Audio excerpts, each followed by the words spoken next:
जो जब अपना काम कर रही होती है तो बच्चों के डैड उसे बुलाते हैं अपने पास। पता चलता है कि इस केयर टेकर ने एक बहुत बड़ा झूठ बोला था इस फैमिली के साथ। उसका असली नाम जेनिफर था और उसने कुछ और बताया हुआ था। वो आदमी कहता है, सच बताओ यहाँ किस इरादे से आई हो, नहीं तो मैं तुम्हारी पुलिस में कंप्लेन कर दूंगा। पुलिस का नाम सुनते ही जेनिफर डर जाती है और टेबल पर पड़ा एक वॉच उस आदमी को मारते हुए उसके हाथ से अपना पासपोर्ट छीनकर यहाँ से भाग जाती है। जिसके बाद सीन कट होता है और हमें एक नए कैरेक्टर कोर्ट और उसके डैड को दिखाया जाता है। वो दोनों ट्रिप पर आए हुए हैं, लेकिन उसके बावजूद भी कोर्ट के डैड उसके साथ नहीं है, बल्कि कॉन्टिन्यूस अपने फोन पर है और ये चीज कोर्ट को बहुत ज्यादा डिस्टर्ब कर रही है। इसके बाद दोबारा सीन बदलता है और हमें एक नए कैरेक्टर डॉक्टर कूपर को दिखाया जाता है। वो इस टाइम आर्ट गैलरी में बहुत ही गौर से एक पेंटिंग को देख रहे थे जिसमें एक औरत का ऑपरेशन हो रहा था। ये देखते ही एकदम से उनको पास्ट के वियन आने लग जाते हैं और वो उदास हो जाते हैं। इसके बाद एक एक करके हमें मूवी के काफी सारे कैरेक्टर्स से मिलवाया जाता है और फिर कहानी दोबारा जेनिफर की तरफ आ जाती है। पुलिस से बचने के लिए वो अपना हुलिया होमलेस लोगों वाला बनाकर सड़क के किनारे रात गुजारती है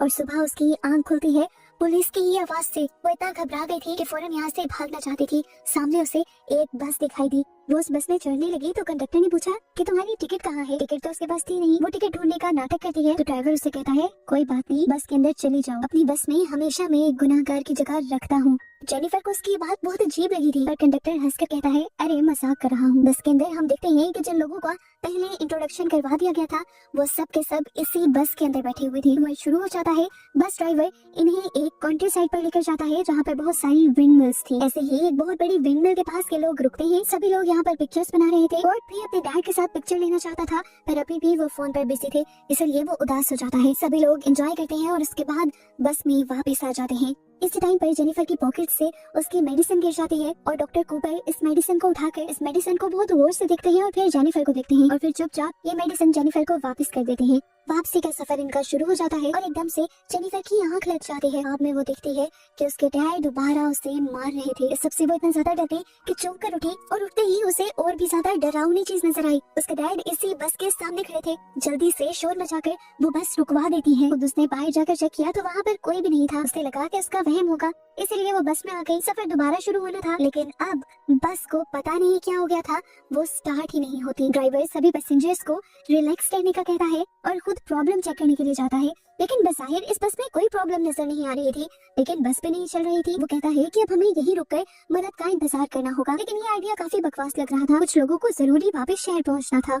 वो लोग सोचते हैं कि क्यों ना वो खुद जाकर मदद बुला लें। तो बस ड्राइवर उनको बताता है कि करीब से करीब मदद पॉइंट भी तकरीबन 1 घंटे की दूरी पर है। 1 घंटा पैदल चलकर जाओ और 1 घंटा पैदल चलकर आओ। ये सुनकर जो इस आइडिया के लिए तैयार भी था वो भी रुक जाता है। जेनिफर कहती है, रात का वक्त है, हम यहाँ पर तो नहीं रुक सकते, चलो करीब की विंडमिल पर जाते हैं जो मैंने अभी रास्ते में ही देखी थी। लेकिन डॉक्टर कूपर और उनका एक साथी जब अपने पास मौजूद मैप चेक करते हैं तो उन्हें करीब कोई भी विंडमिल नहीं मार्क मिलती। जेनिफर कहती है, अच्छा ठीक है, मैं खुद ही वो जगह देख कर आती हूँ। यहाँ से एक लड़का भी उसके साथ चलने की ऑफर करता है और वो मान जाती है। जैक रास्ते में जेनिफर से बातें करता जा रहा था और उसे अपने बारे में बता रहा था। एकदम से उसकी नजर पड़ती है रास्ते में ही रखे हुए जूतों के पैर पर। ये जूते नए थे और ब्रांडेड थे, हमेशा से इस लड़के को चाहिए थे। इसलिए जैसे ही वो इन जूतों को उठाता है तो यहाँ उसके सामने एक खौफनाक मंजर चलने लगता है जिसमें वो एक औरत को बुरी तरह से मार रहा था। उसके बाद यहाँ पर एक ना दिखने वाली चीज आ जाती है और ये चीज, ये एंटिटी एकदम से अपने अजीब से टूल से इस लड़के की टांगे काट देती है।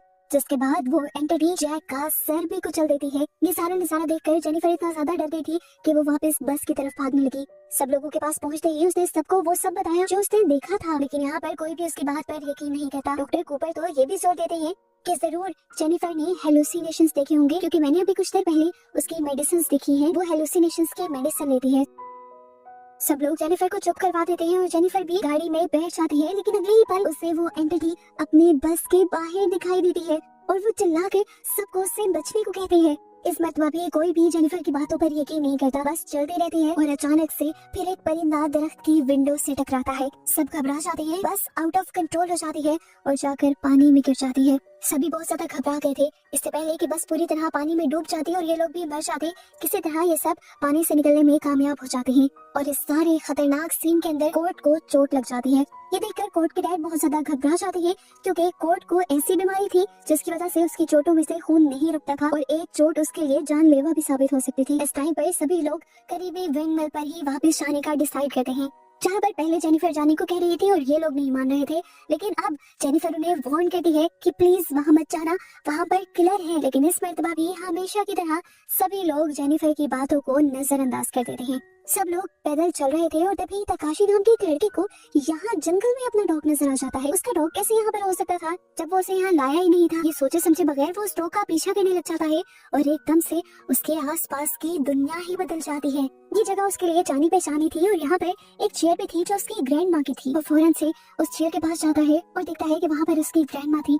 वो अपनी ग्रैंड माँ से माफी मांगने लगा कि मैं आपको आखिरी वक्त में छोड़ गया था, मुझे ऐसा नहीं करना चाहिए था और मुझे इसका बहुत ज्यादा गिल्ट है। जिस दौरान वो रो रहा था और बिल्कुल अपने आप में मगन था, हमने देखा कि वो एंटिटी, वो किलर अब उसके पीछे आकर खड़ा हो चुका है। इसी दौरान बाकी लोग भी उस विंडमिल के अंदर पहुंच जाते हैं। ड्राइवर सब लोगों को यहीं पर रुकने को कहता है और खुद यहाँ से बाहर चला जाता है। डॉक्टर कूपर कोर्ट के जख्म का इलाज करते हैं और कोर्ट के पैनिक हुए डैड को ये यकीन दिलाते हैं कि आपका बेटा जल्दी ही ठीक हो जाएगा। अब यहाँ पर जेनिफर नोटिस करती है कि एक हाथ में यहाँ से गायब है, वही जो अपने डॉग के पीछे भाग कर गया था। बस के बात का सुनना था और ये लोग पैनिक हो जाते हैं और आपस में ही बहस शुरू कर देते हैं। कोर्ट इनकी लड़ाई से तंग आ जाता है और उन्हें कहता है बस करें, प्लीज बड़े लोगों जैसा बिहेव करें आप लोग। इसी सारी बहस के दौरान ड्राइवर को यहाँ से 1 सदी पुराना एक डॉक्यूमेंट मिलता है।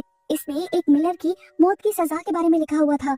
मिलर वो होते हैं जो इन विंड मिल्स को चलाते हैं। मिलर को मारने की सजा इसलिए दी गई थी क्योंकि उस पर इल्जाम था कि उसने डेविल के साथ यानी शैतान के साथ कोई डील कर ली है। कोर्ट के डैड इस बात को इग्नोर कर देते हैं और ड्राइवर से भी कहते हैं कि इतनी अजीबोगरीब बातें करने की यहाँ जरूरत नहीं है। सभी जानते हैं कि ना तो दुनिया में ऐसी चीजें एग्जिस्ट करती हैं और अगर करती भी है तो आज के दौर में बिल्कुल भी सामने नहीं आती। डॉक्टर कूपर को ये कहानी काफी इंटरेस्टिंग लगती है और वो कहानी ये पढ़ने लगते हैं। इसमें लिखा हुआ था कि एक मिलर ने अपनी रूह को शैतान को बेच दिया था ताकि उसके विंडमिल के ब्लेड्स बगैर हवा के भी चलते रहें। एक दिन गांव का एक इंसान नोटिस करता है कि इस वाले मिलर के आटे के बैग में से एक इंसानी दांत निकला था। उसे शक हुआ कि कहीं ये मिलर कुछ गलत तो नहीं कर रहा। उसने चुपके से इसके ऊपर नजर रखी और एक खौफनाक मंजर ये देखा कि ये मिलर इंसानी हड्डियों को अपनी आटे वाली चक्की में पीस रहा था। उसने जाकर ये सारी बात गाँव वालों को बताई और गांव वालों ने उसकी इस मिल के ऊपर हमला कर दिया और इस मिल को भी जला दिया। उस टाइम वो मिलर अपनी मिल के अंदर ही था जो इस मिल के साथ ही जल गया। कहानी पढ़ने के बाद ये लोग नोटिस करते हैं कि जिस मिल में इस टाइम ये लोग खड़े हैं ये मिल तो उन्हें जली हुई नहीं लग रही। इसका मतलब था कि जरूर ये कोई दूसरी विंड मिल होगी। इनकी बहस दोबारा से शुरू हो जाती है और कोर्ट के डैड इस मर्तबा गुस्से में आ जाते हैं और उनकी इन सारी मुसीबतों का जिम्मेदार जेनिफर को ठहराने लगते हैं। गुस्से में आकर जेनिफर भी इस मिल से बाहर निकल जाती है और इस टाइम डॉक्टर कूपर उसका सहारा बनने के लिए, उसे तसल्ली देने के लिए उसके पीछे जाते हैं। जब डॉक्टर कूपर उसे रिलैक्स करने की कोशिश करते हैं तो उल्टा वो डॉक्टर कूपर के ऊपर ही इल्जाम लगा देते हैं कि आपने ही सबको बताया है कि मैं पागल हूँ और इस तरह सबको मेरे खिलाफ कर दिया है। कूपर नरमी से पूछते हैं कि क्या सच में तुम्हें हेलुसिनेशंस नहीं होते, जिस पर वो कहते हैं हाँ होते हैं, लेकिन उसके बावजूद वो किलर असली था। वो इस टाइम ये भी क्लेम करती है कि मुझे लगता है कि वो किलर कोई और नहीं बल्कि मेरे डैड ही हैं जो काफी अरसा पहले मर चुके थे। इन्हीं बातों के दौरान अचानक कूपर को जंगल में कुछ सुनाई देता है और वो इन्वेस्टिगेशन करने के लिए चला जाता है और जंगल के बीचों बीच उसे एक और बेड पर लेटी हुई मिलती है जो जाते ही डॉक्टर कूपर पर अपनी मौत का इल्जाम लगाने लगते हैं। डॉक्टर कूपर जोर देते हुए कहते हैं कि वो सिर्फ एक एक्सीडेंट था और अपनी सफाई देते हुए कहते हैं हाँ मैं मानता हूँ कि सर्जरी करते वक्त मैं ड्रंक था, लेकिन उसके बावजूद मैं अपना काम ठीक कर रहा था।